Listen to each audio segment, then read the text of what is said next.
जय माता दी। ओम नमः शिवाय। प्रिय भक्तजनों, आप सभी को आश्विन मास की शारदीय नवरात्रि की ढेर सारी शुभकामनाएं। देवी माँ की कृपा आप सभी भक्तों पर सदा बनी रहे। आज आश्विन मास के शुक्ल पक्ष की प्रतिपदा तिथि है और आज से ही नवरात्रि व्रत आरंभ हो रहा है।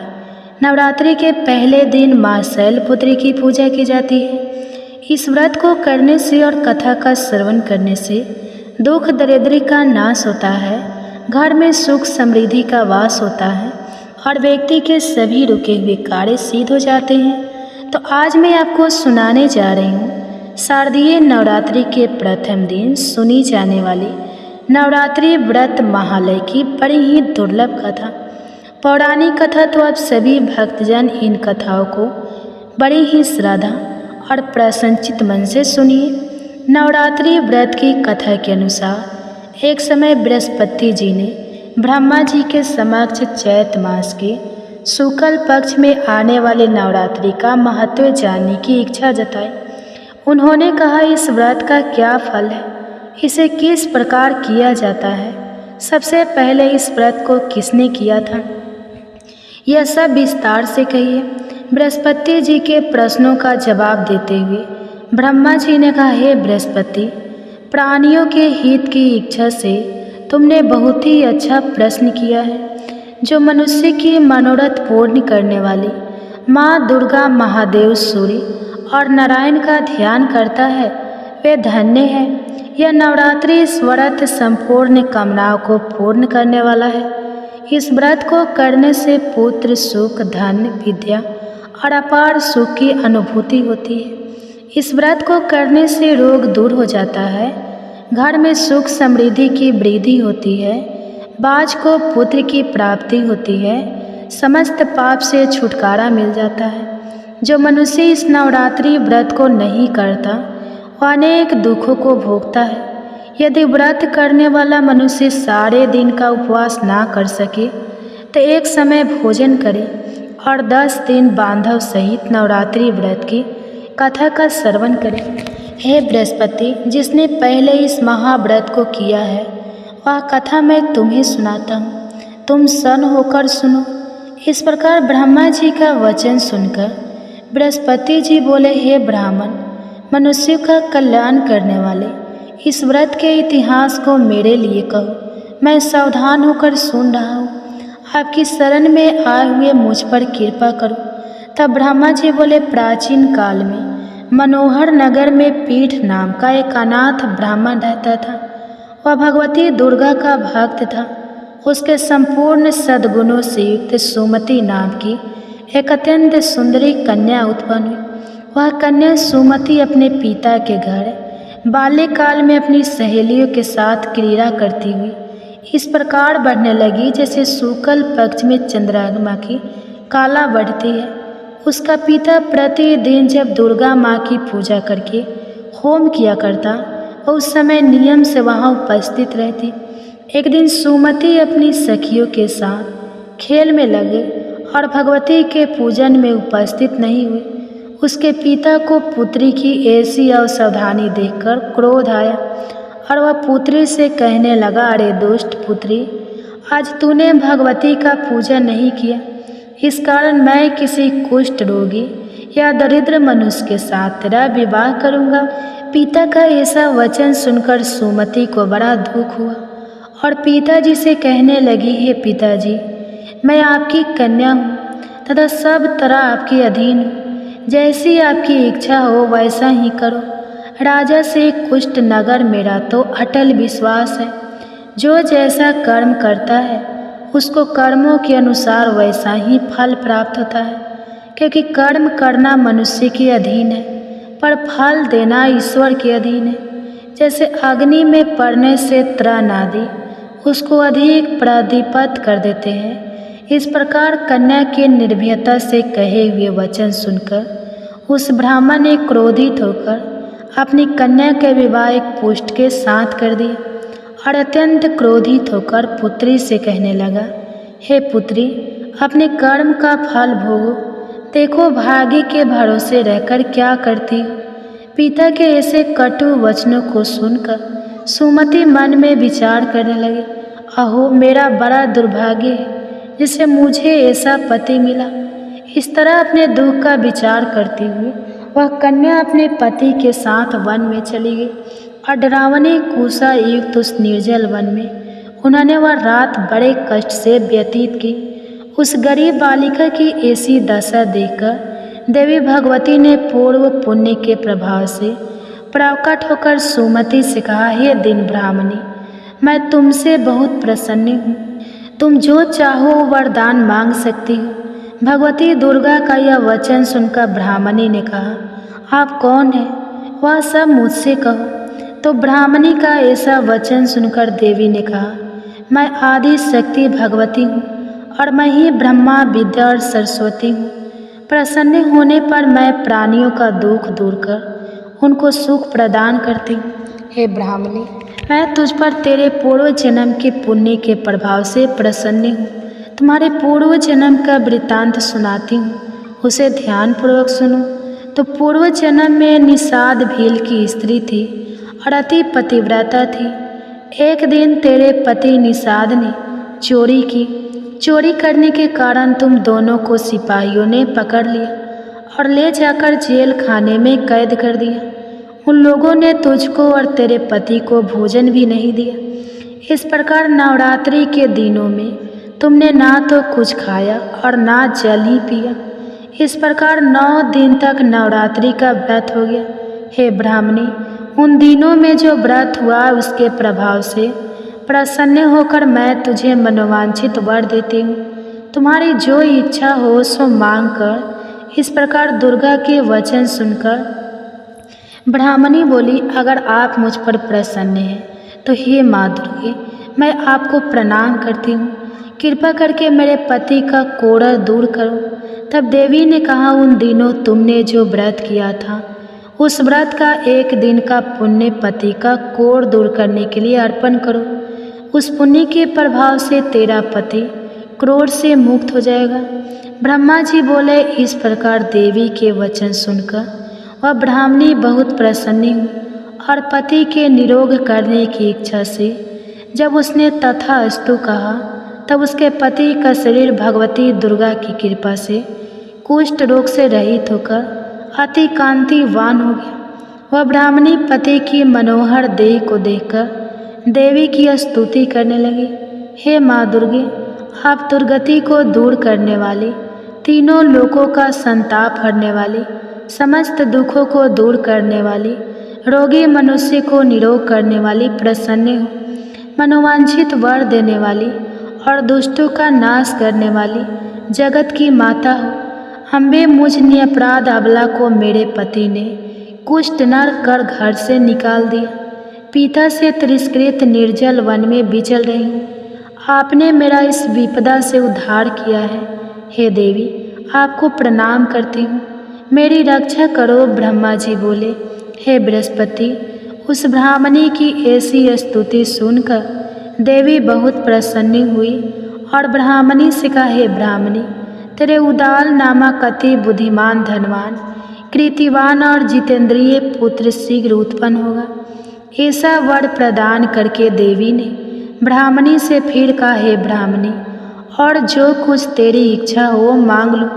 भगवती दुर्गा का ऐसा वचन सुनकर सुमति ने कहा, हे भगवती दुर्गे, अगर आप मुझ पर प्रसन्न हैं तो कृपा कर मुझे नवरात्रि व्रत की विधि और उसके फल का विस्तार से वर्णन करें। इस प्रकार ब्राह्मणी के वचन सुनकर देवी दुर्गा ने कहा, हे ब्राह्मणी, मैं तुम्हें संपूर्ण पापों को दूर करने वाले नवरात्रि व्रत की विधि बताती हूँ, जिसको सुनने से मोक्ष की प्राप्ति होती है।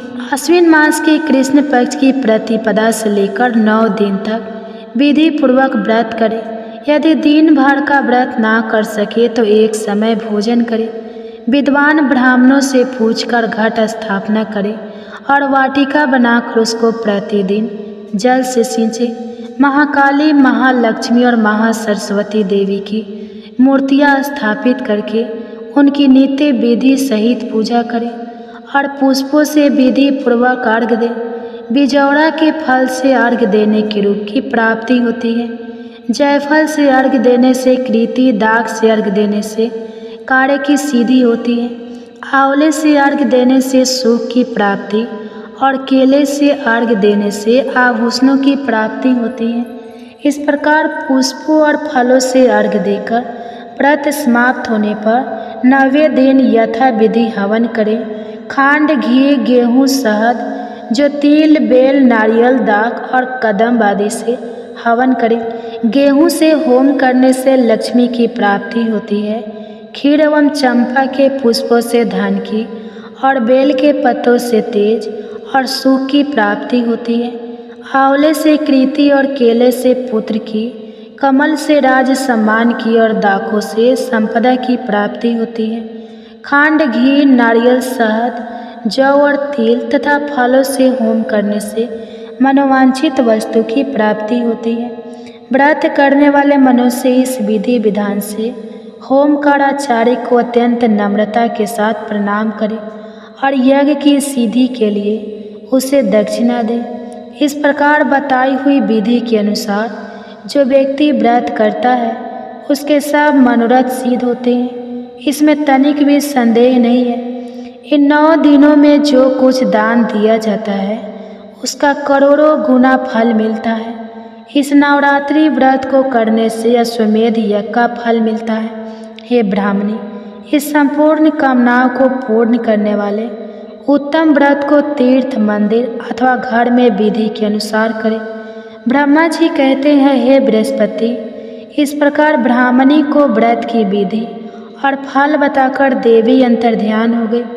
जो मनुष्य स्त्री इस व्रत को विधि पूर्वक करता है वह इस लोक में सुख प्राप्त कर अंत में दुर्लभ मोक्ष को प्राप्त होता है। हे बृहस्पति, यह इस दुर्लभ व्रत का महात्म्य है जो मैंने तुम्हें बताया है। यह सुनकर बृहस्पति जी आनंद से प्रफुल्लित होकर ब्रह्मा जी से कहने लगे, हे ब्राह्मण, आपने मुझ पर अति कृपा की जो मुझे इस नवरात्रि व्रत का महात्म सुनाया। ब्रह्मा जी बोले, हे बृहस्पति, यह देवी भगवती शक्ति संपूर्ण लोकों का पालन करने वाली है। इस महादेवी के प्रभाव को कौन जान सकता है? तो प्रेम से बोलो, देवी भगवती की जय। ओम नमः शिवाय। जय माता दी। प्रिय भक्तजनों, आज नवरात्रि का प्रथम दिन है, तो आज हम श्रवण करेंगे माता दुर्गा के प्रथम रूप माँ शैलपुत्री की कथा। माँ दुर्गा अपने पहले स्वरूप में शैलपुत्री के नाम से पूजी जाती है। पर्वतराज हिमालय की पुत्री होने के कारण इनका नाम शैलपुत्री पड़ा। अपने पूर्व जन्म में यह प्रजापति दक्ष की कन्या के रूप में उत्पन्न हुई थी, तब इनका नाम सती था। इनका विवाह भगवान शंकर जी से हुआ था। एक बार प्रजापति दक्ष ने बहुत बड़ा यज्ञ किया जिसमें उन्होंने समस्त देवताओं को अपना यज्ञ भाग प्राप्त करने के लिए निमंत्रण दिया, किंतु शिव जी को उन्होंने इस यज्ञ में आमंत्रित नहीं किया। देवी सती ने जब सुना कि हमारे पिता एक अत्यंत विशाल यज्ञ का अनुष्ठान कर रहे हैं, तब वहां जाने के लिए उनका मन व्याकुल हो उठा। अपनी यह इच्छा उन्होंने भगवान शिव को बताई। तो भगवान शिव ने कहा, हे प्रिय पार्वती, प्रजापति दक्ष किसी कारणवश हमसे रुष्ट है। अपने यज्ञ में उन्होंने समस्त देवताओं को निमंत्रण दिया है, किंतु हमें जानबूझकर नहीं बुलाया है। ऐसी स्थिति में तुम्हारा वहां जाना किसी भी प्रकार शेष कर नहीं होगा। शंकर जी के इस उपदेश से सती को कोई बोध नहीं हुआ और पिता का यज्ञ देखने माता बहनों से मिलने की इनकी व्यग्रता किसी भी प्रकार कम नहीं हुई। उनका प्रबल आग्रह देखकर अतः शंकर जी ने उन्हें वहां जाने की अनुमति दे ही दी। इस प्रकार माता सती पिता के घर पहुंच गई और पिता के घर पहुंचकर देखा कि कोई भी उनसे आदर और प्रेम से बातचीत नहीं कर रहा। केवल उनकी माता ने ही उन्हें स्नेह से गले लगाए। परिजनों के इस दिव्य व्यवहार से देवी सती को बहुत दुख हुआ। उन्होंने यह देखा कि वहाँ भगवान शिव के प्रति तिरस्कार का भाव भरा हुआ है। दक्ष ने उनके प्रति कुछ अपमानजनक शब्द भी कहे।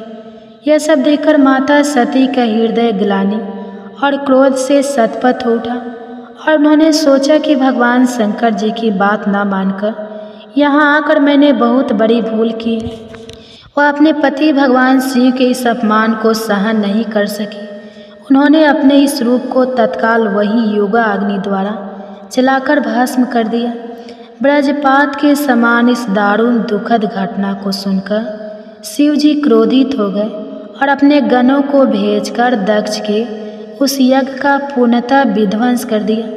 देवी सती ने योगा अग्नि द्वारा अपने शरीर को भस्म करके अगले जन्म में शैलराज हिमालय की पुत्री के रूप में जन्म लिया और वे शैलपुत्री के नाम से विख्यात हुई।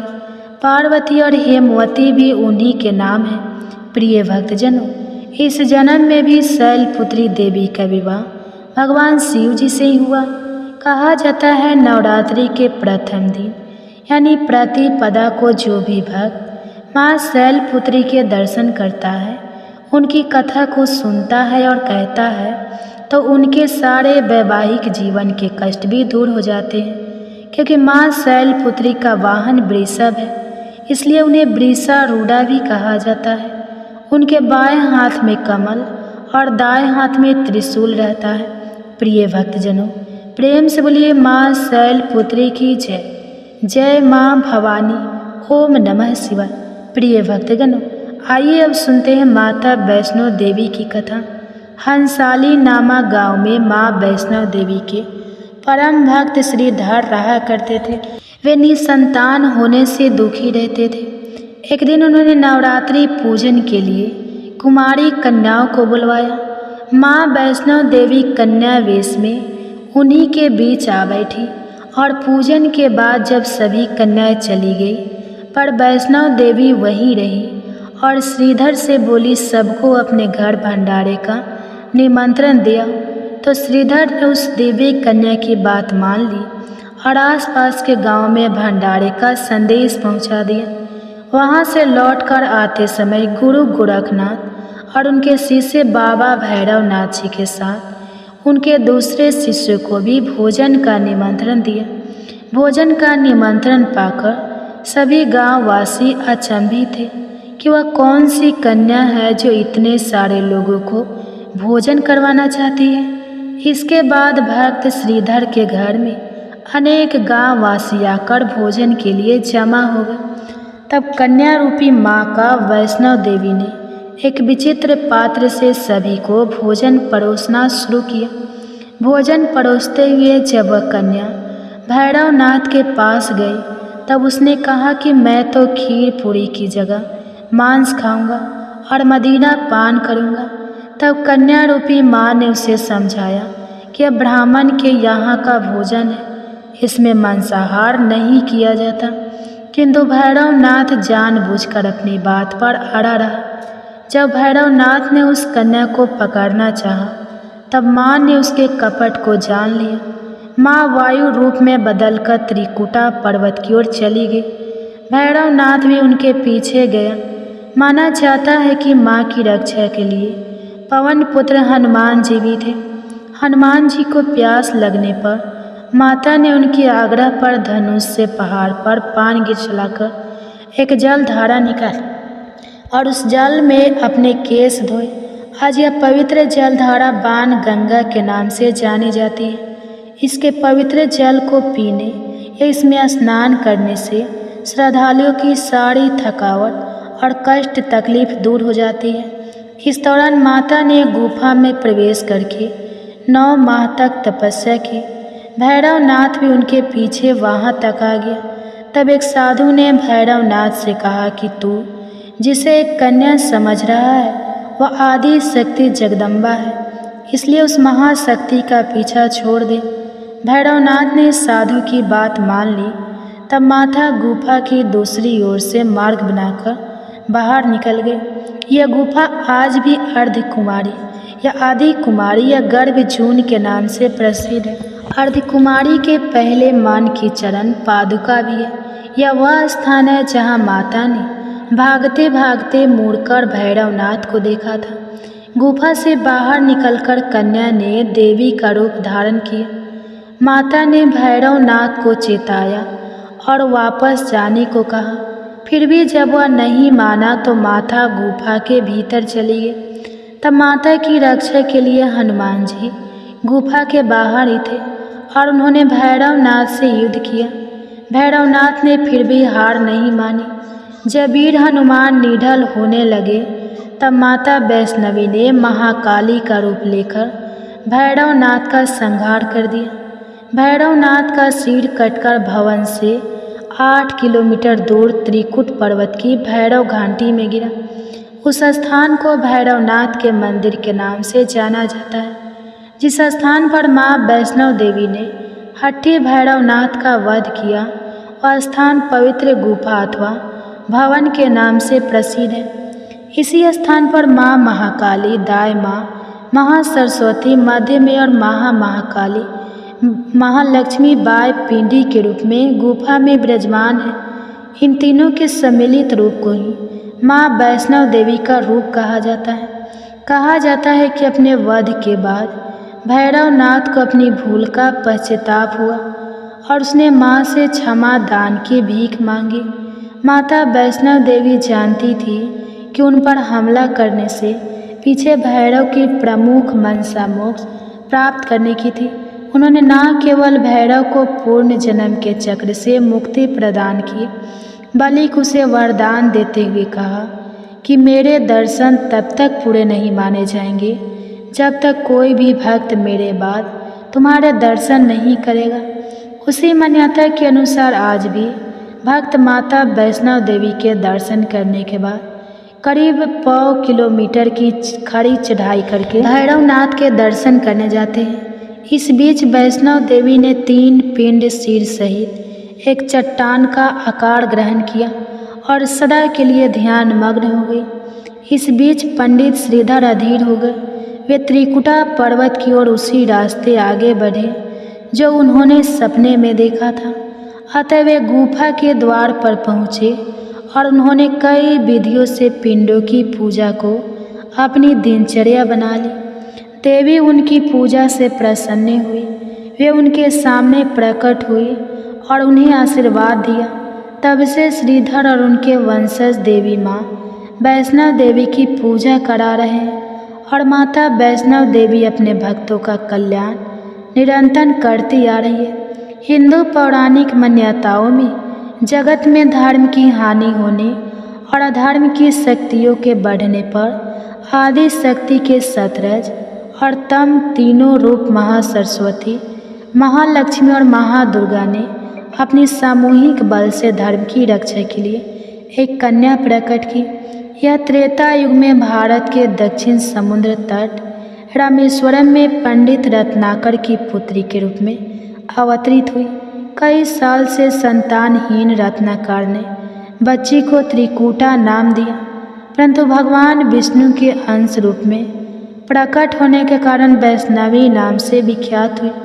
लगभग 9 वर्ष की होने पर उस कन्या को जब यह मालूम हुआ कि भगवान विष्णु ने इस भूलोक में भगवान श्री राम के रूप में अवतार लिया है, तब वह भगवान श्री राम को पति मानकर उसको पाने के लिए कठोर तप करने लगे। जब श्री रामचंद्र जी सीता हरण के बाद सीता की खोज करते हुए रामेश्वरम पहुँचे तब समुद्र तट पर ध्यान मग्न कन्या को देखा।